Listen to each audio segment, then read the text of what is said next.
Find the sum to n terms of 2 times 5 plus 5 times 9 plus 8 times 13 plus 11 times 17 and so on.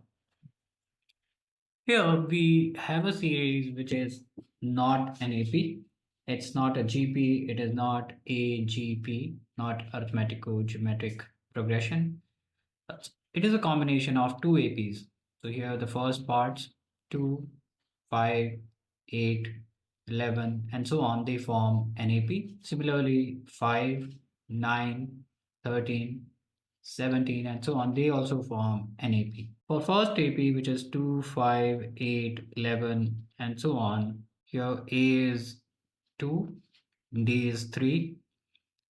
So the last term, which is AN, will be equal to A plus N minus 1 D. So A is 2, N minus 1, and D is 3. So 3.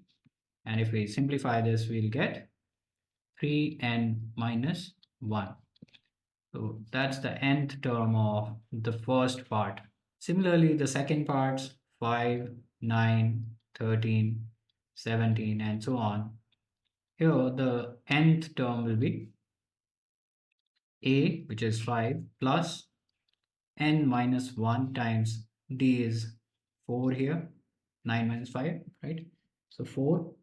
And if we simplify this, we get 4n plus 1.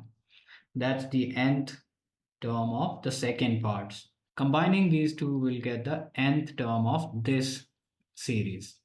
So nth term of the given series is 3n minus 1 times 4n plus 1. And in order to find the sum of this series, we can find the summation of this term. So summation Tn.